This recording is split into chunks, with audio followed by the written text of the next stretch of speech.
Paging Dr. West. Paging Dr. West. Paging Dr. West. Paging Dr. West.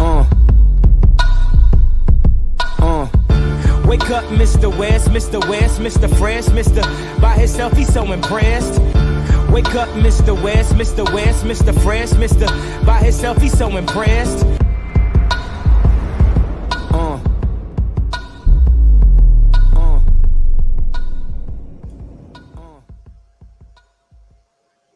There we go. Yeah, there it is. That's kind of anticlimactic now. That's it. My apologies. I leave you in shame. The good doc, man. We went out of our way to make sure you were brought in right, man. That was definitely a little producer's error, but hey, man, I hope you liked it, man, because I thought that was a vibe for you. What do you think about it? No, honestly, that was great.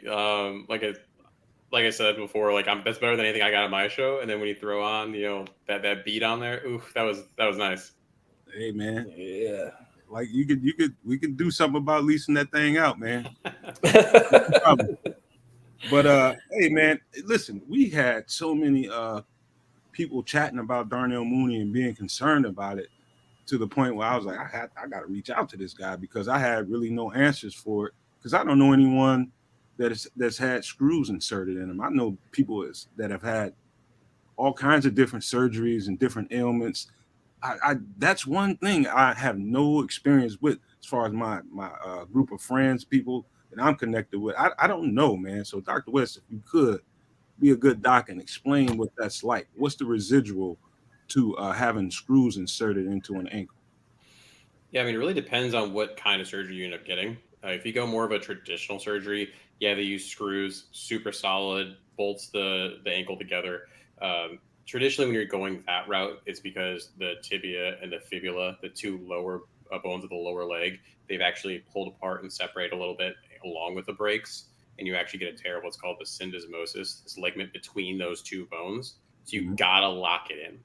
The problem with that is that a lot of times you need like a second surgery because you have to remove the screws and remove the plates because just extra things in your body aren't good. Your body doesn't really like that. And it's also very stiff. So a lot more players have been shifting toward this other surgery called the tightrope. That was actually popularized by Tua. He had that back when he was at Alabama, and he had some crazy return. He was back. I think it was in like 6 weeks, something crazy like that. And actually, N'Keal Harry had the same surgery as well. Basically, the difference is it's this rope that they use that goes between the two bones, locks everything together. The benefit of it is two things. A, it's very flexible, which is how the ankle normally operates. That fibula I mentioned, it kind of is a free floating bone. So you don't want to pin it down. You want it to be able to shift and move and absorb shock. Mm-hmm. But in addition to that, another reason why it's good is because normally that syndesmosis has some of that flexibility too. So it actually does the same thing. You also normally don't need a second surgery because you don't have that extra hardware that you have to remove. So therefore, one surgery and you're done. So, okay. The residual to it. So it made sense to you that he didn't touch training camp even after that much time off the field. It made sense to you that he didn't have anything to do with rookie and all the mini camps and stuff like that.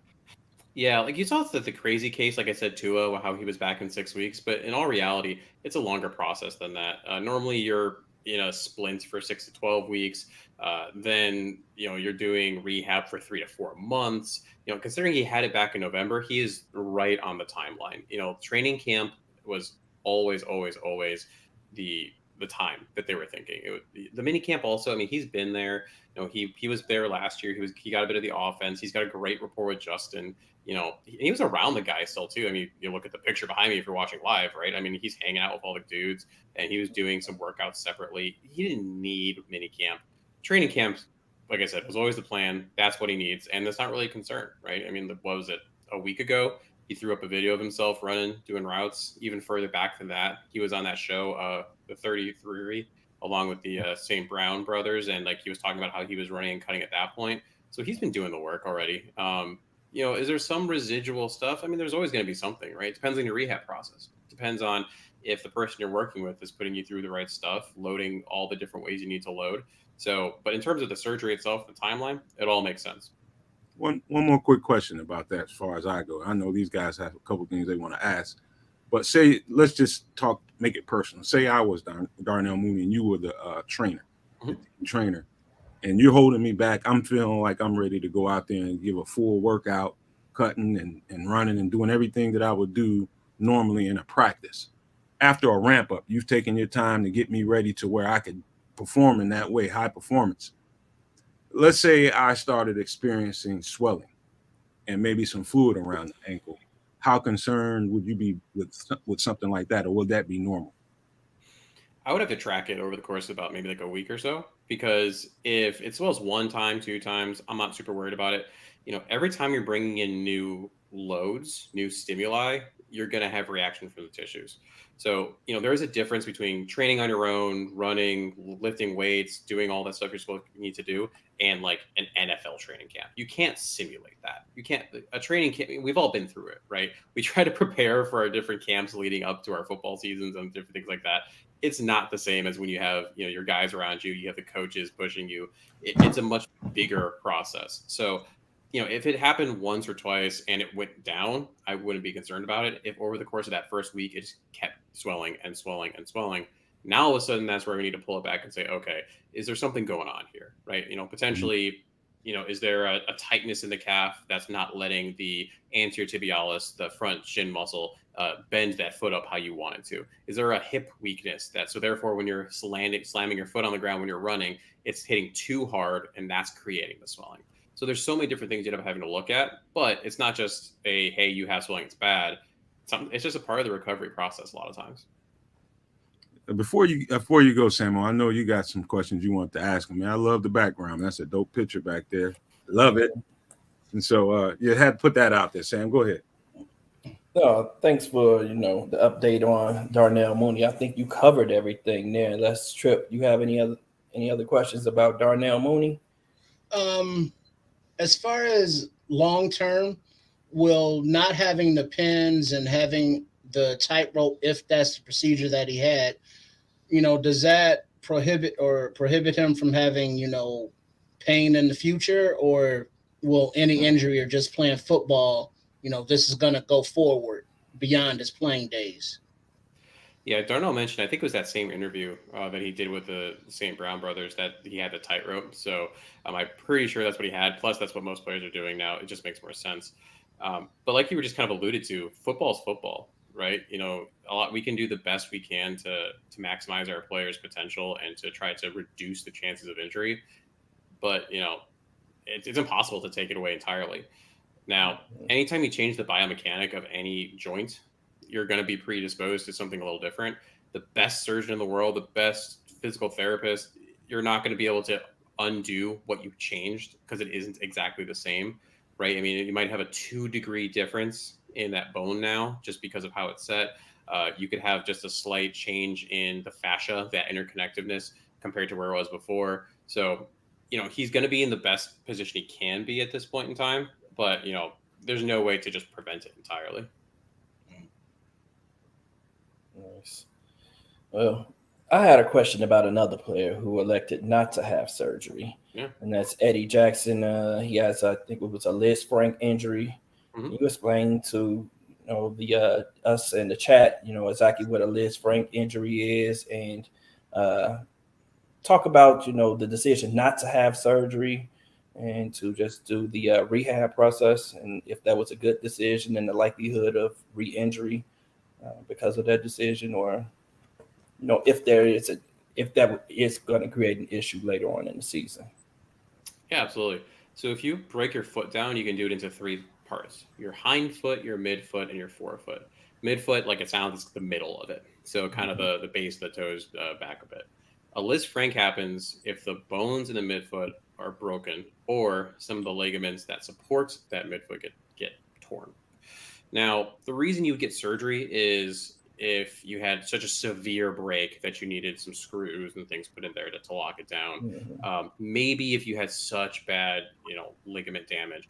But it seems like the reason that he didn't get that was because it wasn't a severe enough injury in order to actually necessitate it. And like I talked about before, anytime you change the biomechanic of any of those joints, it's not great. So if you had to go in and you had to put in screws and plates and all that stuff into the foot, now all of a sudden, you lose some of that mobility in the foot. Now, when he does come back, he's running a little different, right? That length tension relationship is different. So, I'm a big proponent. I'm biased, of course. I'm a physical therapist. I'm a big proponent of, trying at the best you can to avoid the surgical route if possible. There are things you need it for. If you tear your ACL and you want to play football, you got to get the surgery. There's no ifs, ands about it. But for something like that, throw a boot on it, let it heal, let it naturally get to that position and don't have all that extra stuff added in there. And then just work on the reasons why it broke in the first place, right? That's where you dive into, kind of like I talked about before, is there a discrepancy in hip strength? Maybe like one side was tighter than the other, therefore he couldn't land how he wanted to. And it wouldn't happen too. Like it was a gross day at Soldier Field. That field but the field sucks. All those things. So, that all adds into it too.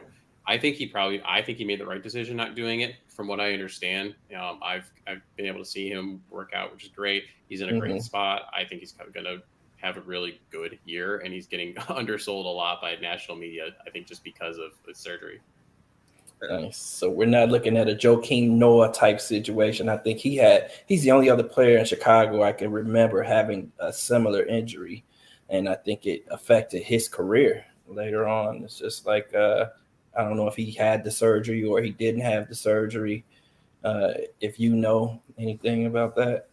I don't recall if Joakim had the surgery or not, but just simply from a difference in sport as well as body type, right? Joakim, really tall, long, very different kind of jumping, repetitive jump, right? Pound, beast on the boards, all that stuff. For Eddie, he's got to drop back into coverage, and then he's got to come forward on the ball. He might have to jump one time, and then he doesn't have a chance to actually jump again for 6 more plays. Right. It's a lot easier on his foot compared to, let's say, an offensive lineman. I'd be more concerned if it was, a Tevin Jenkins that had it, or if it was a D lineman that had it, because, those are such big guys. That's a lot of weight on your foot. You're pounding and driving. When you watch the offensive lineman block, it's step. Like, it is just a different biomechanical force that has to go through. So Eddie should be in a decent place. Now that brings up a question that we have here in the chat from Cornelius about Tevin Jenkins. Speaking of offensive linemen, now he had a neck injury last year in addition to a back injury, and we see that he's been working on his core, doing a lot of Pilates. Do you know how severe that injury or injuries plural were, and how would that be going forward? I don't know the full extent of what his injury was, but I do know that he did have some nerve symptoms down into the arm. And whenever you have nerve symptoms, that's something to be at least relatively concerned about. But he did come back pretty quickly, right, from that injury. So it wasn't like something that if it had ended his season, it'd be like, oh, did he break a vertebrae, right? I mean, now all of a sudden you're having a whole other conversation. In that instance, probably just a situation where an extra stress got put onto the nerve. Maybe it could be anything from a slight bulging disc. It could be a narrowing of a facet joint, just all these different things that are going to put a little more stress on that nerve. But again, because of how he returned, I'm not as concerned.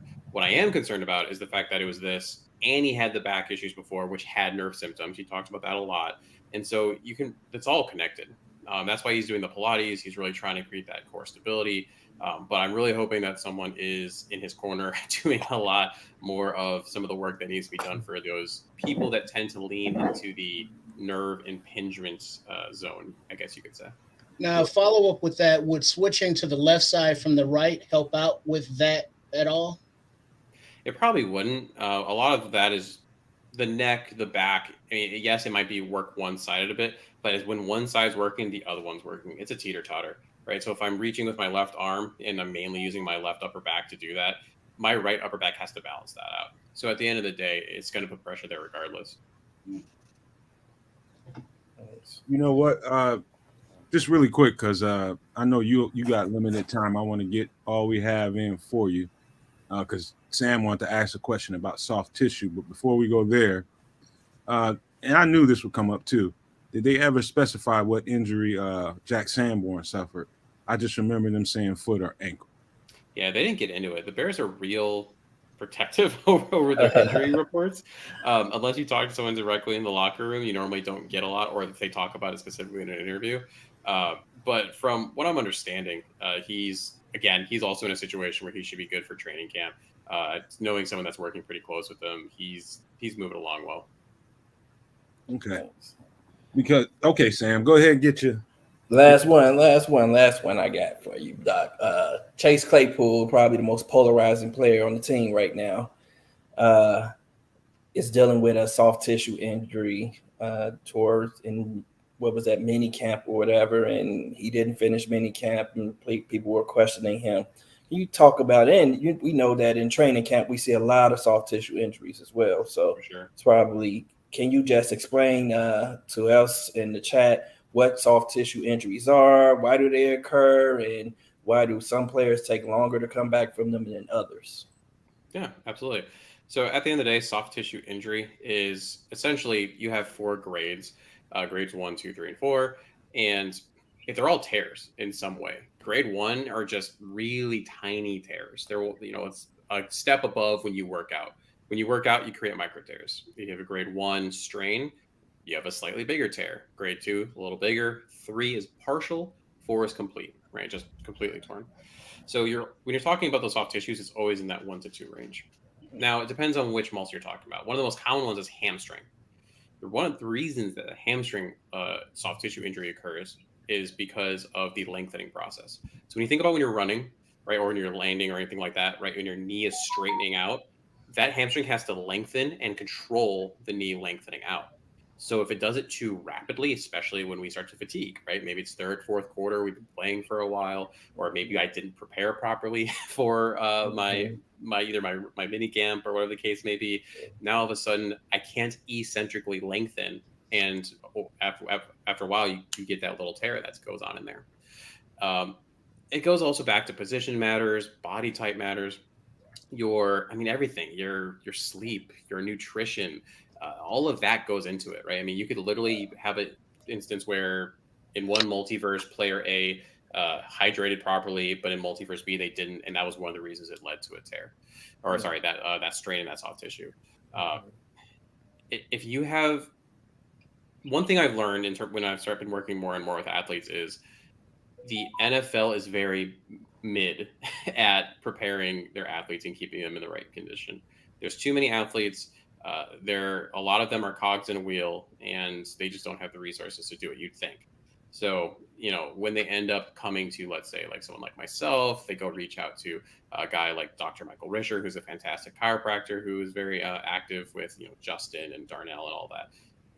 They get shown a type of training that's a little different, where you need to hit those muscles in all 3 of those dimensions, eccentric, concentric, isometric. Those are just different contraction types.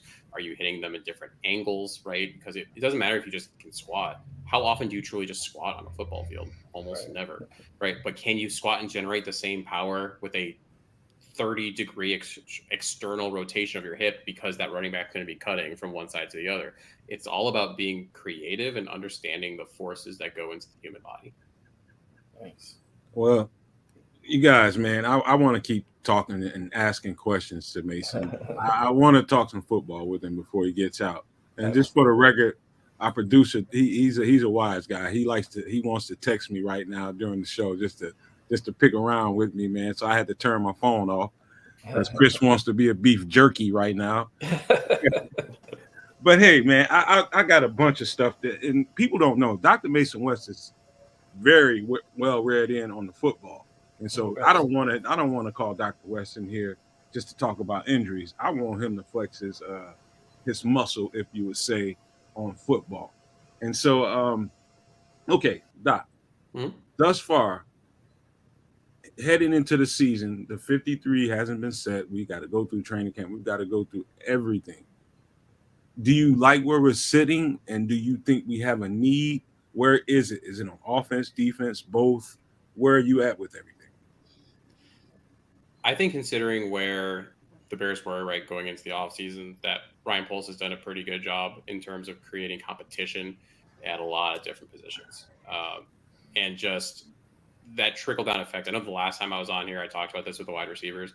Your wide receiver room looks so different. Instead of having Darnell Mooney, who I love, but, Darnell Mooney, and then Chase Claypool, and then Equanimeous St. Brown, and, however you want to stack them. But if you just insert DJ Moore there and then slide everyone back a spot, and then think about that attention that he's going to draw and compare that across, bringing in Robert Tonyan, who, he had an off year, but he was also coming off an ACL, what he can potentially do in the red zone for you. KDR, that running back trio that they got, they did a great job of that. Offensive line, just having someone like a Darnell Wright at right tackle changes that substantially. I'm much more confident in having Cody Whitehair at center than the revolving door that was Sam Mustipher. All of those moves, what they did at linebacker, I can keep going, but we're great. Now, are there some holes? Yeah, absolutely. I don't love the depth at O-line. Let's say Cody Whitehair gets hurt. You have Lucas Patrick. I don't know anything about him. He played 5 snaps at center. I just don't know what that looks like. He could be fine. Aaron Rodgers was in his corner, and Aaron Rodgers is a hard guy to please. So it could be great, but it's a big question mark. And then like everyone's talking about the defensive end. Now, I do not think that they're going to be more than 2 weeks into training camp before they sign one of these guys. My money is on probably Justin Houston, just because these defensive ends need an adult in the room. They need someone who's been there before and done that before and has actually done a pass rush move that's won besides, what we've seen so far. So there's a lot. There's a couple holes that need to be plugged and tweaked and everything. But as a whole, I'm much more excited about where this team sits now than it was at the beginning of last year. You know what, man? I want to bring some a little bit more context to the Lucas Patrick thing. I think he's got a bad rap, Doc. To be quite honest with you, because looking at his tape when we got him, I went directly to the tape, that day, and what stood out to me is yes, he backed up at center, did it well, and when I seen him doing anything other than center, it was at right guard, and he did that well, and so. What happened with us, I think he ran into the injury bug and kind of fell out of the rotation there at center. And when they needed him again, I think they needed him at left guard. And that left side technique, I thought that they thought that he would be ready for it because he's got so much experience, but he was getting blown away on the left side of the ball. When I saw him play right, he played much better. So that's something I noticed on tape, is that he performed much better on the right side of the ball or center. And so hopefully we've got enough guard rotation to where they don't have to put him in that position again this year. So, I just, I'm not trying to be a Lucas Patrick defender. After watching tape, that's just something that I noticed, No, I think you're absolutely right. Again, we saw him do 5 snaps at center, and those 5 snaps actually look decent. If you want to go back and rewatch those, they were fine. You also have to remember that when he was playing at guard, he was also playing with a wrapped up hand too. It's not exactly easy to defend some of these monsters that are in the middle when you only have one real hand. So yeah, I think he got a bad rap. He's a really solid backup. I'm happy to have him there. Well, they say the best ability is availability, and he wasn't always available. So that's more of my concern for him too. Just he got bit by the injury bug twice last year, and he has to be able to stay on the field for us to know exactly what we have in him. So, and I think that's the reason why Cody is ahead of him now on that depth chart. Yeah, I mean, absolutely. I think I'd be more concerned if it was like you were talking about soft tissue stuff. Soft tissue is recurrent that you can track. If it was more connected areas, it was a broken thumb and it was like a foot issue. Right. And I'm big on everything's connected to everything, but those two things are so far apart in terms of that I just think it was a bad combination. But you're absolutely right, though. I mean, if you're not on the field, I can't use you. Right. So what do you think on the defensive side of the ball? How do you feel about that side of the ball? I know you're going to say edge, but give me a position outside of that might raise a little bit of curiosity for you. Ooh, good question. Got a lot of unproven talent, Yeah, I get a lot of flack for this point of view. I talk about it a lot. For me, it's corner, and it's not the corner that people are going to expect of him. Maybe it's Jalen Johnson for me. He's a good corner. I do like Jalen Johnson, but it bothers me that he doesn't get more plays on the ball. I mean, I don't even need interceptions. Like, interceptions happen. But, good players find their way to the ball, and they get pass breakups. They affect the game in that way. Yes, especially last season, teams were picking on Kyler Gordon early, so there was more passes going that way. But when you then have an opportunity to make that play, you got to make it, right? He did great against AJ Brown. He did so much better than the stats say. But I still would have liked just a little more. I just want a little more there, especially when you're someone that needs to get paid. So for me, this is a big year for Jalen Johnson. Not necessarily that he's going to be bad, but that is he going to do enough to justify being cornerback one on this team, and then what's that look like going forward? Hey Doc, you know what? We did I think it was a Nomad. Was it a Nomad at Night, guys? When we kind of drilled into that in that conversation, we had that conversation. And one thing I would want to ask you about that, just from your perspective, do you think that what you just got through explaining, do you think when they go to the negotiating table, it will hurt him and his chances of actually getting the contract? I'm pretty sure Jalen thinks he's one of the top corners in the league, and he's got every right to feel that way about himself. And I don't take that from another guy. You should feel that way about yourself. But do you think that will come into play as far as conversations about whether or not he gets another contract and how much that is? Well, absolutely, right. I think when teams go to that negotiating table, it's what have you done for me lately? So you have the conversation of, and comparing them to, similar cornerbacks across the league. And right now, his box score, if you want to go as simple as that, is not where he wants to be. It's not where the team wants it. Accolade wise, right? There's not all pros on his list. There's not all that stuff. So he doesn't have that in his corner.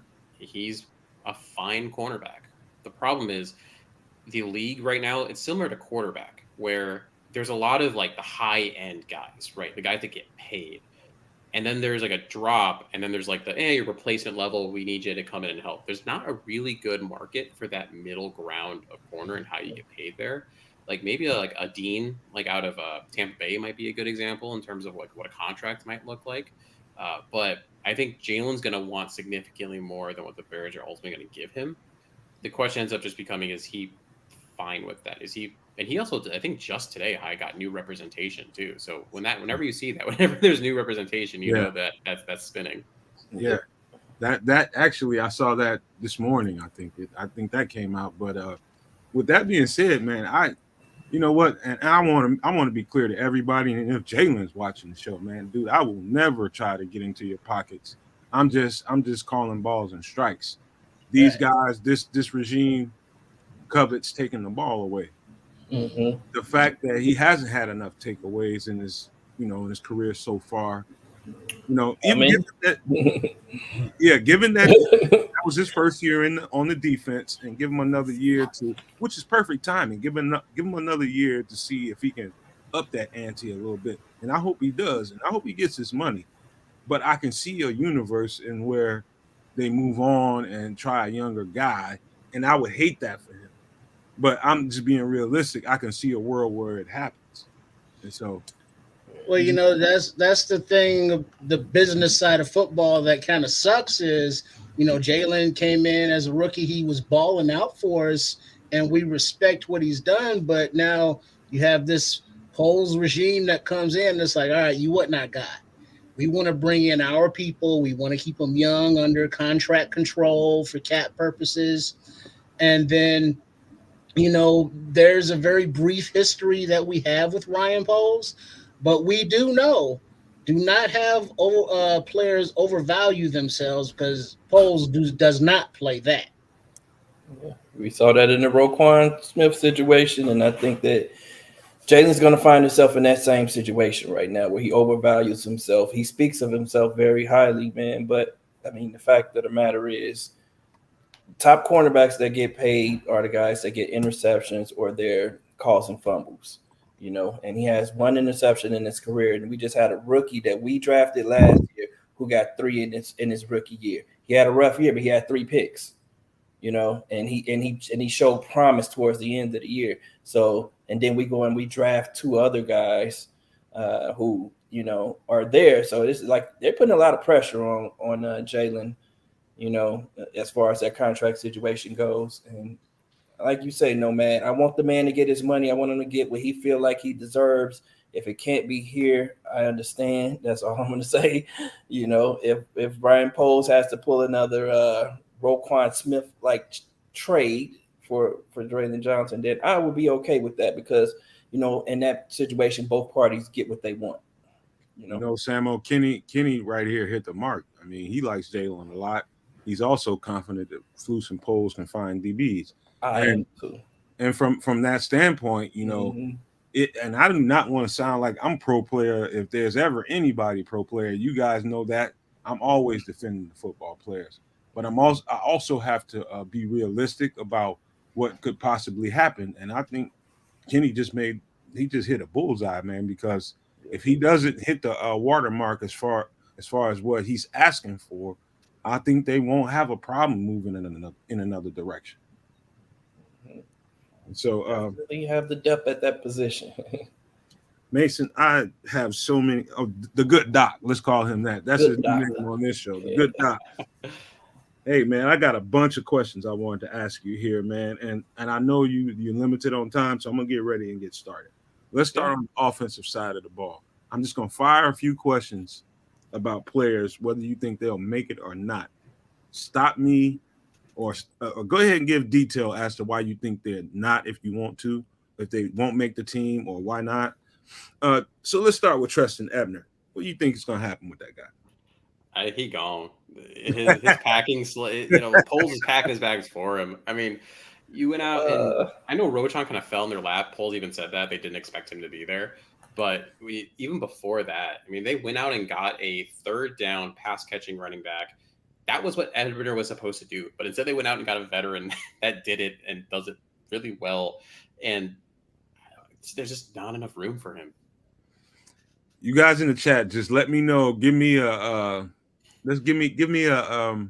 M for make it or C for cut when I fire off these names. That's all we need. All right, you got a C for Treston Ebner, right, Doc? Yeah, he's good. He's done for, huh? Travis Homer. Yes. So you're saying Travis Homer's going to beat him out? Yeah, 100%. I mean, he's done that role, that utility back, special teamer, comes in if you need to pass block, or maybe you need a little more hands in terms of a receiving ability. He's done that in the league and has shown that. I don't think you go sign a guy like that if you're confident what you had in Treston Ebner. Okay. What about this new fullback we just got, I think, out of Connecticut, Robert Burns? I think they like Tyreek Blasingame. They also just don't really use the fullback enough to be too concerned about it. But I think he's a camp body, so cut. You got a cut for him. What about Aaron Crookshank, receiver, special teams guy? He's a guy that's really interesting. Probably ends up on the practice squad if that'd be the hope. So cut, but eventually, still with the team in that capacity. Okay. Darius Fountain? Yeah, he's cut. Done. What about Bayless? Oh, Bayless, yes. Okay, so at the end of the day, however you want to stack the receivers, I think if they keep 6, you are now looking at a competition between Dante Pettis and Bayless Jones for that 6th spot. That number 6 receiver has to contribute on special teams, and the contribution can't just be kick return.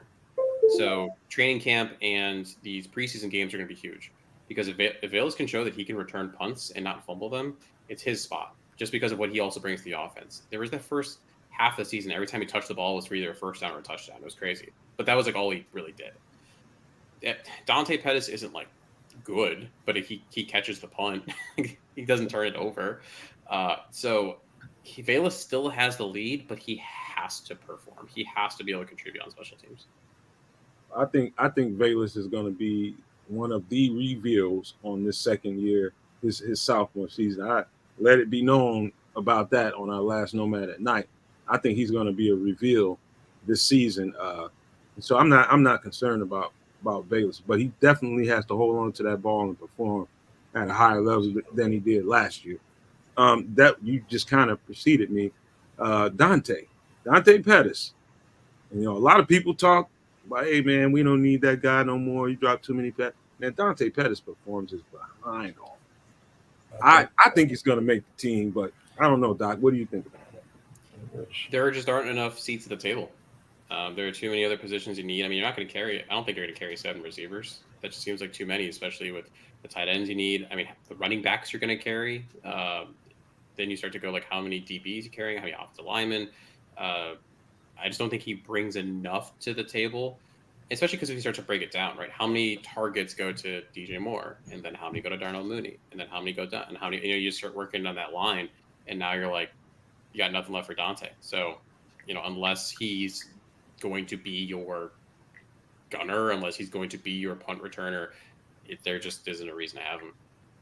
You know what? So, go ahead. Real quick question. So if I'm with you, Doc, but I think it comes down to Dante or St. Brown, and which of those guys we can stash on. St. Brown's a lock. You think so? They love St. Brown. They love St. Brown, and especially like for his. And if someone's in the chat's probably gonna hate that I say this right now because of his blocking, and that is so important to this offense. Like they need a receiver to go out there and block their butt off for the run game and for some of those other components of the pass game, and they love St. Brown. I just feel like you tip your hand though if you're just going to keep them for blocking, and other teams know that. Then hey, Bailey, St. Brown's in the game. Oh, they're about to run the ball right here. That's the only thing I feel about that. Potentially, right? You have to be creative on that play call. You have to be able to have that option off of it. So, if you're going to run the ball and you like what you're seeing and Justin can audible out of it, we saw that St. Brown can contribute in the pass game last year. You don't want him as your number 2 option. You're happy when he's your number 4. I think that's when you're very happy with it. Now, really quickly, man. I'm going to say this, and I'm probably going to be contrary to everything everybody said, but I think because we're stronger on the offensive side of the ball. I mean, at receiver.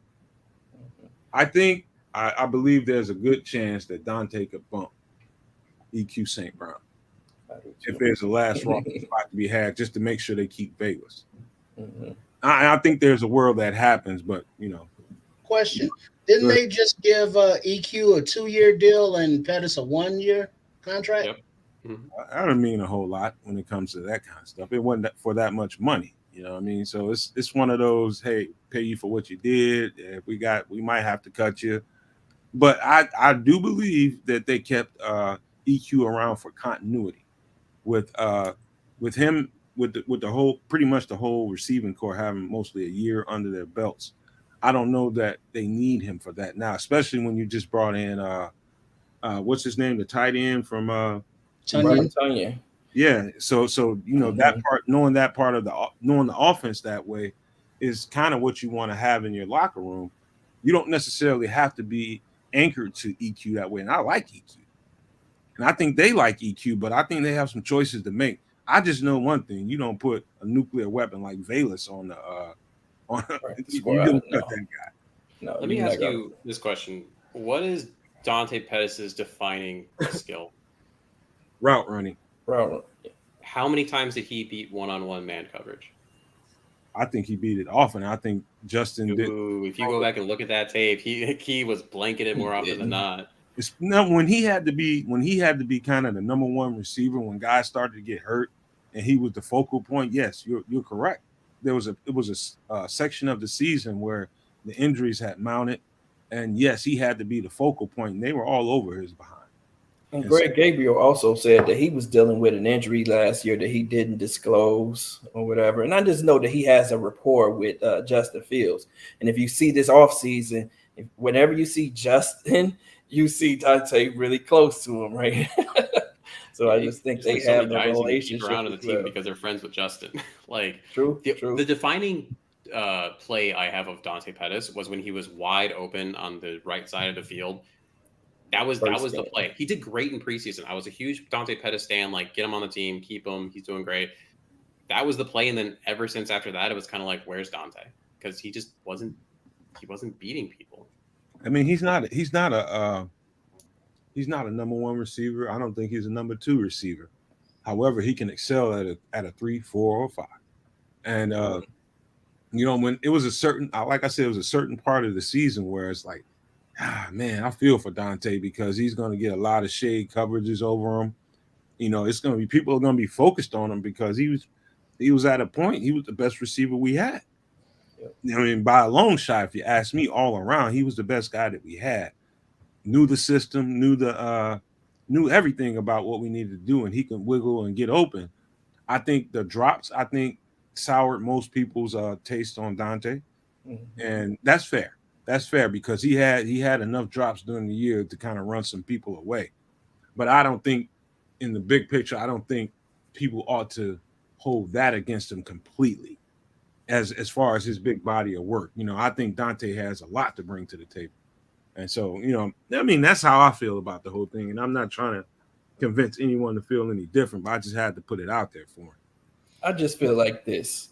If it comes down to EQ or Pettis on the practice squad, I think that if we put Pettis on the practice squad, someone's going to come at him to their 53-man roster. If we put EQ there, I think EQ can sit there, and if we needed EQ later in the season, if there was an injury, we can always bump him up to the 53-man roster.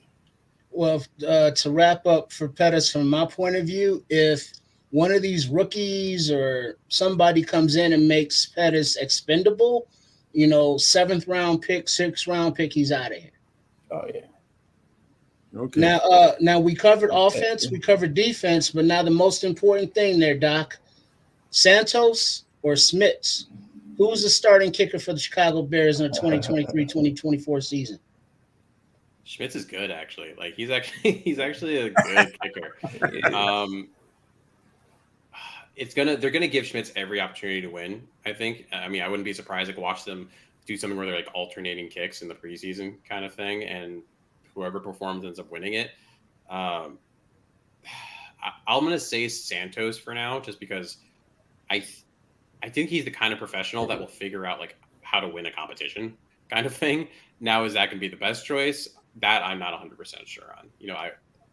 I personally lean towards wanting to kind of go with a young gun who, as long as he proves that he can handle it. But we'll see.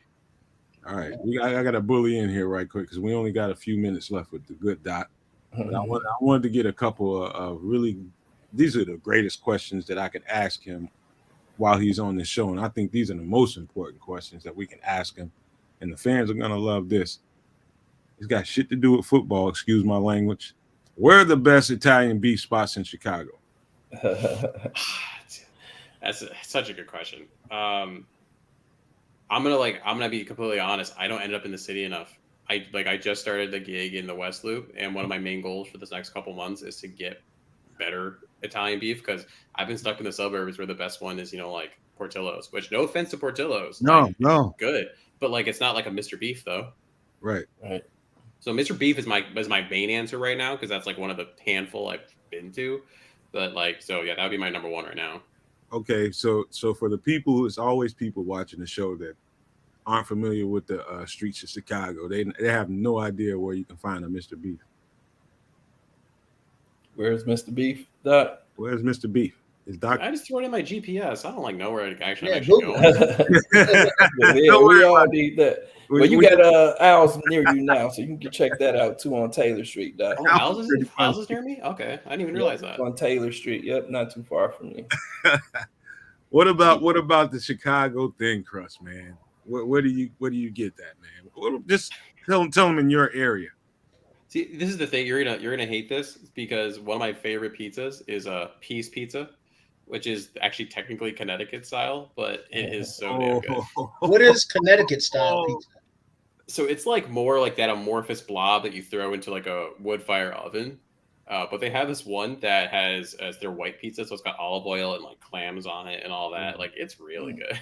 Oh, so you're an eclectic eater when it comes to pizza. You like different stuff. You know what? I've tried some different things, man. Because you go to Atlanta, and Atlanta is getting more and more diverse, especially in Midtown. And I'm a Chicago area guy, man. I'm used to what I'm used to. So, you get around different people, and they introduce you to different things. Like, I've never eaten a white pizza or pizza with pineapple and things. I mean, I've seen so many different ways to eat pizza. I still come back home. I still come back to my tavern style thin crust. It's a nice experience, but do you care for deep dish, or is it at all something that you eat? Oh, I'm a big deep dish guy. I mean, if you said there's only one type of pizza you could have the rest of the time, it'd be deep dish for me. I know some people just say it's a giant casserole. I know some people are like, oh, it's soupy. If you go get a really good, for me, it's Lou Malnati's. It's just the butter crust just is something special. That sausage mix they have, it's, I always get extra mozzarella on it because I like to have a heart attack. That's just how I roll. That was pretty funny, man. Everybody swears by Pequods, and I had one. I don't even remember where it was from, but I believe it was from Lou Malnati's, man. It was pretty good, man. I liked it. It was just one of those things that I couldn't eat all the time because I'm so used to the thin crust, man. But, yeah. Hey, Doc, man, I love having you on this show, man. You are welcome anytime. You understand me anytime you want to come on this show, and I appreciate you for being gracious enough to share your time with us, man. I mean it when I say I respect your perspective and how you get in the script of what you see going on as far as injuries and recovery and things like that. So, Doc, thank you so much, man. Thank you for coming on the show, and I can't wait till we see you next time. No, for sure. Thank you all for having me on. It's a fun time with both times I've been on. Definitely as much as I can. I want to be able to pop on. I mean, all three of you are great to chat with. So, I appreciate you. All three of you have been very gracious hosts. The good Doc, Dr. Mason West, man. Thank you so much for being on the show one more time. Salute, Doc. Hey, we'll see you next time, Doc. I'll be in contact with you real soon. Yeah, absolutely.